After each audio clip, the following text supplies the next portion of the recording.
Ici Sud Radio. Les Français parlent au français. Je n'aime pas la blanquette de veau. Je n'aime pas la blanquette de veau. Sud Radio Berkov dans tous ses états. Et qu'est-ce qui se passe quand on a un tout petit peu et un peu beaucoup ras-le-bol de ces normes environnementales, de ces normes qui quand même, à force de s'accumuler, font qu'une profession entière se demande si elle va encore survivre.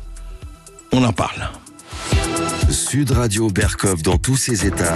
Le fait du jour. Ouais, c'est bien sur un rythme de salsa ou de mambo. Mais franchement, on en a marre et un certain nombre de gens en ont marre pour des raisons qui ne les amènent pas à danser. Ou du moins à danser autrement. Mais auparavant, apparemment, je me suis laissé dire qu'il ne fait pas bon être ministre de l'Environnement en ce moment dans certains contrées. Par exemple, regardez ce qui s'est passé hier en Belgique, avec la ministre wallonne de l'Environnement, Céline Tellier, qui est venue voir les agriculteurs. Oui, pour leur parler, la ministre wallonne de l'Environnement, elle était sur le blocage autoroutier de l'échangeur de Dossou, et elle a essayé de parler aux agriculteurs. D'ailleurs, c'est Nicolas Vidal qui nous a envoyé cette vidéo. Regardez. D'abord, la parole à la ministre Céline Tellier. C'est pas simple. Je vous avoue que ici, ce sont même des œufs qui volent à l'instant. Bonsoir, Madame Tellier. C'est un peu un monde agricole que vous affrontez presque en ce moment. Alors, on va parler comme ça, entre nous. Les démissions, c'est ce qui est hurlé en ce moment. C'est pas l'accueil que vous espériez. Je pense qu'ils ont une colère qui est très forte par rapport à des enjeux européens de libre-échange, des mises en concurrence déloyales avec une agriculture qui est beaucoup moins respectueuse de l'environnement. Et donc on doit pouvoir entendre effectivement cette colère qui est surtout adressée par rapport à cela. Et en tout cas, je suis venue ici à leur écoute. Et dès demain, on sera en discussion avec les syndicats agricoles autour de la table pour trouver des solutions concrètes. Alors, je veux juste qu'on me dise clairement si on a bien compris ce que disait la ministre. Il y a un pétard qui va exploser dans la seconde. Vous nous comprenez. On me dit que vous nous entendez bien, c'est très bien. Je vous avoue qu'ici, on a un peu de mal. Madame la ministre, vous avez... Que se passe-t-il ? Vous devez y aller ? Vous devez y aller, oui. Si on avait envie de ricaner, on dirait vol des œufs au-dessus d'un nid de cocu. C'est pas évident tout ça, mais puisqu'on parle de OEUF-S, bien sûr, de poule, eh bien, avant de faire parler nos deux interlocuteurs, je voudrais qu'ils écoutent autre chose, qu'ils écoutent ce qui s'est passé également en Belgique. Vous voyez, aujourd'hui, c'est la Belgique, où on a arrêté un camion, et écoutez, quand même, ça vaut son pesant, je dirais, son pesant de cocotte. Bonjour à toutes, bonjour à tous. Action en cours, la dernière minute du côté de Bouillon, entre Sedan et Bouillon. Vous savez qu'il y a un barrage filtrant organisé par les jeunes agriculteurs belges. Et là, ils ont intercepté un camion, apparemment en provenance d'Ukraine. Ici, nous sommes sur un blocage au niveau de la Belgique avec nos amis français, juste à la frontière. Et ici, on retrouve des œufs provenance d'Ukraine, classe A. Donc classe A, c'est quand même une bonne classe, non conforme. Alors, ce qu'on peut lire, mode d'élevage non conforme aux normes CE. Et le produit s'en va ici sur la France. Est-ce que c'est pas scandaleux quand on voit tous nos éleveurs qui sont avec des lois et des normes scandaleuses que l'élevage doit être mis en avant et tout ça. Et ici, on se retrouve avec des produits qui viennent d'Ukraine, qui n'est déjà pas dans le pays de l'Europe et qui s'en va dans le pays européen. Allez, avec des normes qui ne sont même pas légales. Ça, c'est scandaleux. Voilà. On le voit, il y a eu d'ailleurs un article très récemment dans le Figaro aussi qui dit betteraves, poulet, céréales, pourquoi les agriculteurs français dénoncent une concurrence déloyale. Ils ne cessent de dénoncer le monde paysan, un carcan de normes qui les pénalise par rapport aux producteurs étrangers, des produits importés qui se retrouvent in fine dans nos assiettes. Éric de la Chênaie, bonjour. Bonjour André Berkov, je suis ravi de vous retrouver un mois plus tôt que d'habitude. D'habitude on se croise au salon de l'agriculture et là oui. Le thème agricole prend de l'avance. Oui, ravi de vous retrouver aussi. Vous êtes journaliste au Figaro, mais vous êtes aussi agriculteur vous-même en Mayenne. Et bonjour Nicolas Vidal, vous êtes fondateur de Pouch Média et auteur, je le rappelle, de Lettres aux autruches et aux tubes digestifs, un livre que nous recommandons bien sûr. Et alors, Éric, bonjour André. Bonjour. Éric de la Chênaie, alors Et ce qui se passe, parce que on voit très très très bien, on avait beaucoup de vidéos, d'ailleurs vous les avez vues aussi, que cette espèce d'extraordinaire deux poids deux mesures sur les normes, sur sur ce qui se passe par rapport aux règles européennes les plus strictes. Je ne parle même pas du glyphosate autorisé par l'Union européenne, mais que la France interdit depuis 2019, etc. Au fond, est-ce que c'est une des sources principales, Éric de la Chênaie, du malaise que nous connaissons aujourd'hui ? Ça explique en partie tout le soulèvement des paysans en Europe. À l'heure actuelle, il y a 12 pays qui sont dans le conflit, souvent parce que le mal à la racine est le même. On a des fonctionnaires européens, des technocrates qui prennent des décisions pour des agriculteurs qui sont sur le terrain, sans tenir compte de la spécificité de chaque pays, surtout dans chaque pays, de chaque territoire. L'agriculture du sud-ouest n'a pas les mêmes attentes que celle de l'est de la France. Certes, il y a un tronc commun dans les demandes qui portent sur le prix partout en France, et tous les syndicats agricoles demandent un prix rémunérateur. Mais après, il y a des spécificités qui divergent suivant que vous êtes dans le nord, dans le sud ou dans l'est de la France. Alors, oui, Éric de la Chênaie, juste un mot. Oui. Vous êtes toujours agriculteur, Oui, moi je suis exploitant agricole en Mayenne. Moi je vends du foin. Donc moi j'ai rationalisé parce que je peux pas être journaliste et je pourrais pas être éleveur. Avant il y avait des animaux, il y avait des rouges des prés sur la ferme et des normandes pour la viande et les normandes pour le lait. Mais non, le système il est rationalisé à sa plus simple expression, et même et ce que je voulais vous dire, et même à sa plus, parce que j'aime pas parler de mon cas, mais juste pour exprimer le malaise actuel, même à sa plus simple expression, je passe une matinée avec le centre de gestion à faire la déclaration PAC. C'est devenu kafkaïen. C'est plus de 30 pages. Vous faites de la paperasse. Beaucoup se plaignent de ça. Et on calcule qu'il faut on passe un jour par semaine à faire de l'administratif, parce qu'il n'y a pas que la PAC. Il y a la déclaration des bovins. Je passe les détails, mais c'est ça qu'on assez tous les agriculteurs. Et là, ça touche tous les agriculteurs de France. Et ils en ont assez aussi d'être traités comme des délinquants. Dès qu'ils veulent faire une réserve collinaire, notamment dans le sud-ouest, c'est important pour l'irrigation du maïs, et j'en profite de saluer Monsieur Laborde s'il m'entend, le directeur de la GPM, le président de la GPM, qui était sur les barrages, notamment à Pau. Eh bien, on leur tombe dessus, parce que face à eux, ils ont des adversaires très bien armés sur le terrain juridique, qui eux ont le temps, puisqu'ils ont que ça à faire, décortiquer les textes dans les bureaux, alors que normalement, quand vous êtes agriculteur, la paperasse, ça doit être secondaire. Ben oui, surtout avec tout ce qu'il y a à faire entre les bêtes, entre le foin, tous les domaines. Nicolas Vidal, bonjour. Nicolas Vidal, vous étiez sur le terrain là récemment. Vous étiez où et vous avez suivi racontez-nous qui vous avez suivi.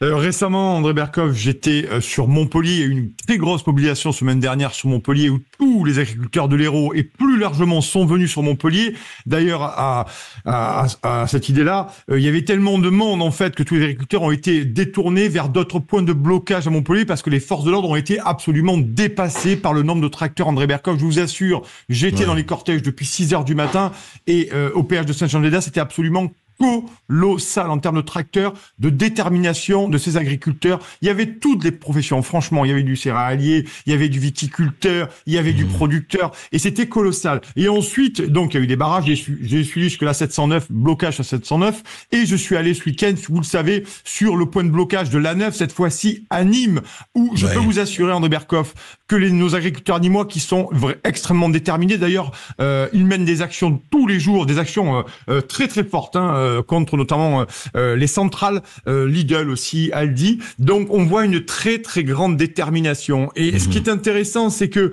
vous voyez, André Berkoff, on n'en voulait pas en parler, mais ça fait quand même 4-5 jours dans les médias de grand chemin, on commence à parler des accords de libre-échange, on commence à parler de la mondialisation. Pourtant, au début, on nous a fait le coup des gilets jaunes, d'une part, les revendications sont disparates, et puis après on nous a mis le petit couvercle sur le normatif, sur les normes dont parlait Éric de la Chênaie. Et la réalité, c'est que maintenant, ce qui est en train d'éclater au grand jour, et vous avez bien fait de diffuser la vidéo de cette ministre de l'Agriculture belge, c'est-à-dire qu'il éclate quoi au grand jour? Il éclate la grande escroquerie de la mondialisation, du libre-échange et de l'Union européenne. Parce qu'il faut toujours dire que quand ces agriculteurs sont en train de manifester, revendiquer légitimement, bien entendu, très légitimement, et d'ailleurs je pense qu'ils ont mis beaucoup de temps à sortir, mais c'est comme ça, vous savez, c'est les gouttes d'eau des révoltes populaires. La réalité, c'est que quand j'entends nos journalistes et éditorialistes, pas ici bien entendu, sur les grandes chaînes nous expliquer vous imaginez, il faut attendre le Conseil européen de jeudi pour savoir ce qui va se passer. Vous imaginez à quel point nous en sommes rendus dans ce pays, c'est-à-dire qu'on a été dépossédés, et on s'est dépossédés. C'est l'Europe qui décide. Mais dites juste un mot, Nicolas Vidal, avant de reparler la parole à Éric de la Chênaie. Libre-échange, oui, mais dites-moi, on peut vous répondre, oui, mais attendez, libre-échange, ça va dans les deux sens, puisque ça permet aussi aux agriculteurs français d'exporter. Le libre-échange n'est pas dans un seul sens. Que dites-vous à ça? Est-ce que ça ne profite pas aux deux parties? Alors, je sais que tout le monde s'en plaint, évidemment, des poulets d'Ukraine, de l'Islande, du Chili et du Mercosur, mais... Un premier élément de réponse, ce qu'on appelle la surtransposition, c'est-à-dire que les normes européennes, les normes françaises se surtransposent aux normes européennes, c'est-à-dire que les agriculteurs français ils sont littéralement écrasés de normes. Ensuite, bien entendu, donc ça fait une distorsion également de normes et donc de prix également. Et puis aussi, si cette Union européenne voulait avoir une harmonisation sociale, quid des conditions du travail? Du coût du travail, voyez-vous, c'est-à-dire entre plusieurs pays de l'Union européenne, ce que j'appelle l'espace économique, bien entendu, et brutal, eh ben vous n'avez pas les mêmes conditions de travail. Donc tout ceci, finalement, est au désavantage de qui? Au désavantage de la France, et je finis aussi par là, notamment, il faut quand même savoir, il faut quand même que nos auditeurs le sachent.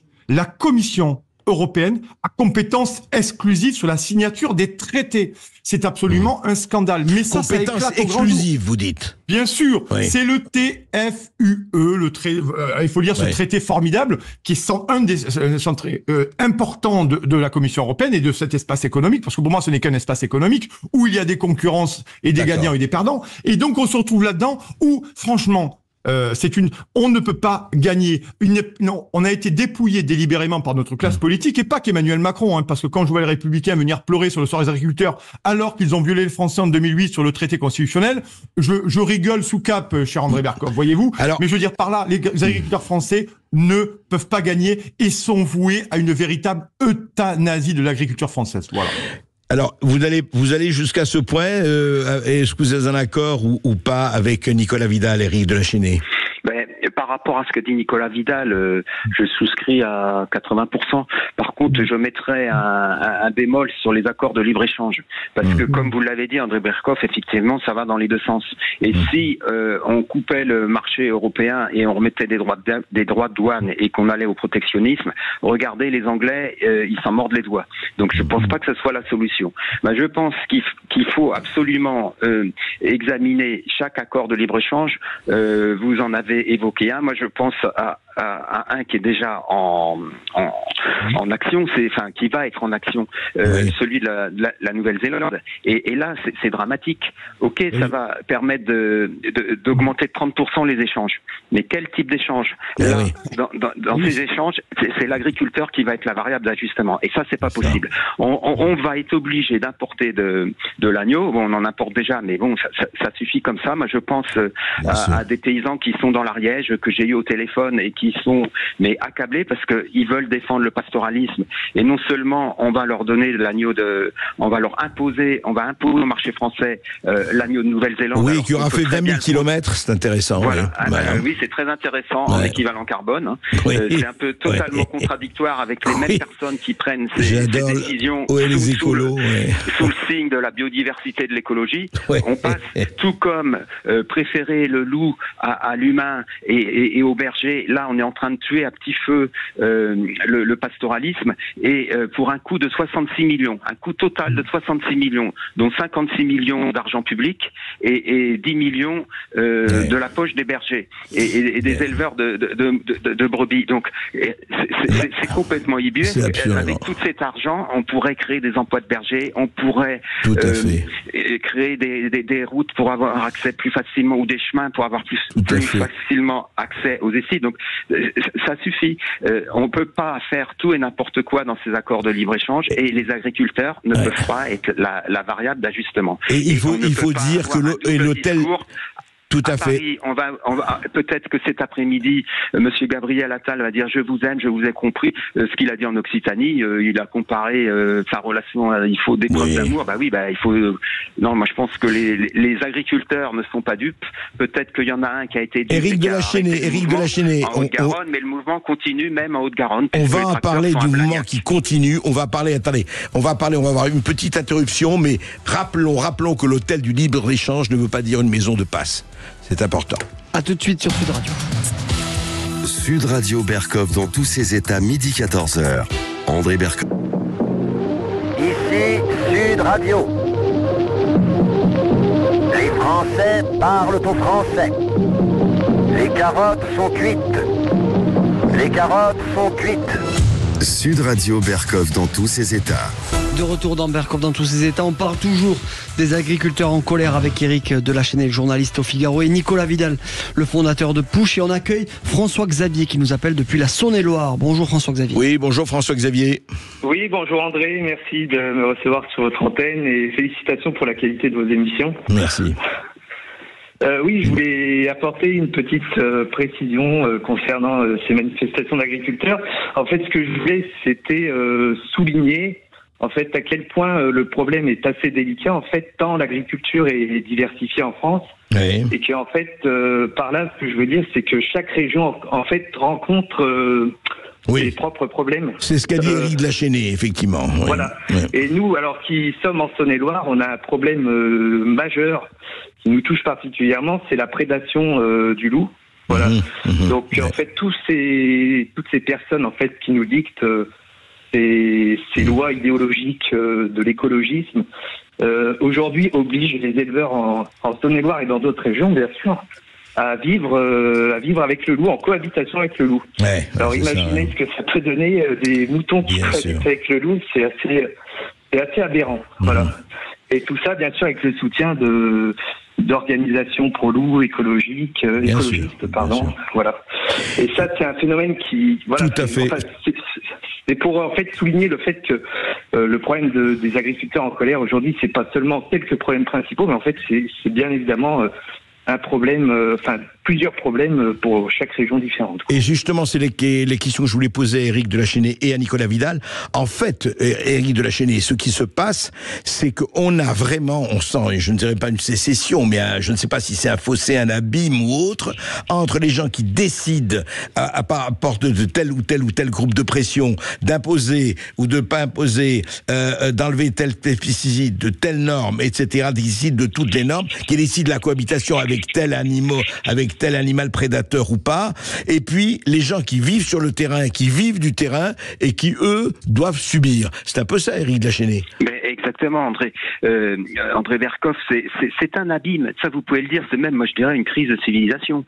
Entre, d'un côté, des rousseauistes qui disent qu'il faut que l'animal est au-dessus de l'homme, donc qui inversent l'échelle des valeurs. On le voit même en ville. Il n'y a pas que les agriculteurs qui subissent cette pression des écolos bobos, mais même en ville.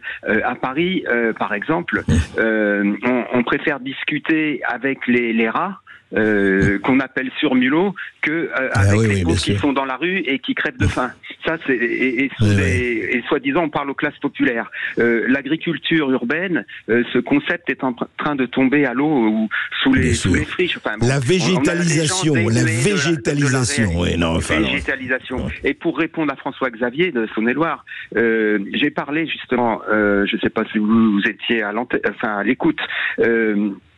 du problème du loup, justement. Il a été évoqué très succinctement par Gabriel Attal à Montastruc-de-Saly en Occitanie vendredi dernier. Il a dit on va mettre en place un plan national loup. Mais là aussi il y a un malaise, puisque ni les éleveurs ni les associations écologiques ne veulent siéger au groupe loup.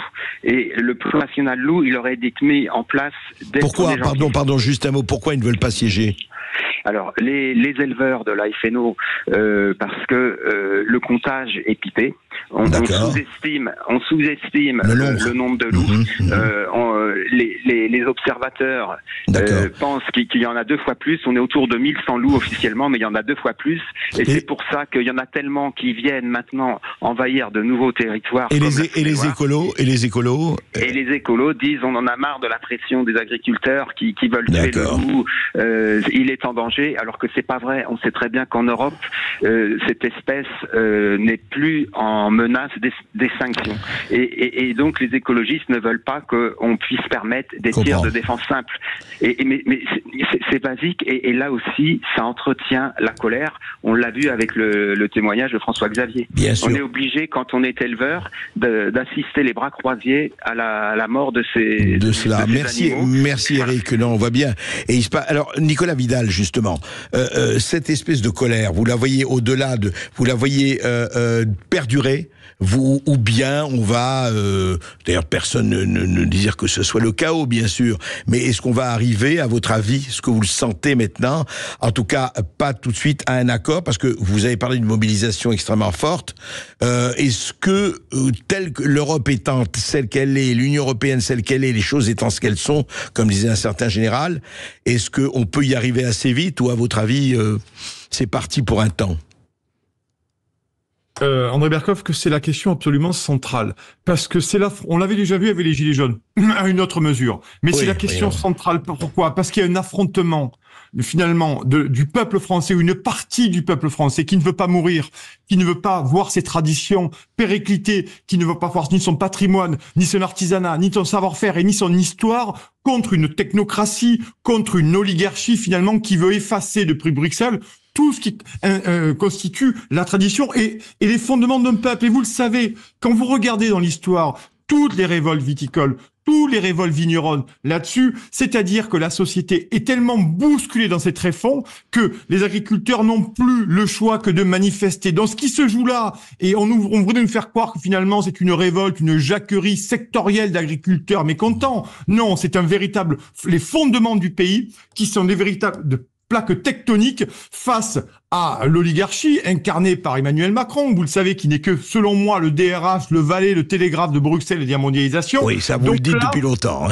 Ouais, et là, finalement, ils ne sont pas là pour de la démocratie, ils ne sont pas là pour dialoguer, ils sont là, et Emmanuel Macron, André Berkoff, je le dis, parce que ce matin, depuis la Suède, parce qu'André, notre ami Emmanuel Macron a cette habitude de partir et de fuir, prendre la porte d'escampette quand il y a des problèmes en France, il l'a dit ce matin depuis la Suède à la communauté française de Suède qu'il allait garder le cap. Donc vous voyez bien que c'est une inertie de l'oligarchie à ne pas bouger, à continuer le projet, à ajuster ça et là pour que ces gens sortir 2-3 chèques pour que ces gens rentrent chez soi, mais surtout ne pas mettre en place, ou du moins laisser penser que le bouillon populaire est en train de monter jusqu'à Paris. Parce que c'est ça. Et c'est une vraie, pour moi, franchement, je vous le dis, un vrai carrefour pour ce pays, parce que si les agriculteurs perdent ce combat crucial, très sincèrement, l'âme de la France y perdra énormément. Et je termine par là. Ce matin, les renseignements, je crois que c'était sur les confrères d'Europe 1, qui disaient que les renseignements commençaient à avoir peur d'une coalition. Vous me posez la question en introduction, d'une coalition de Français qui pourraient rejoindre les agriculteurs,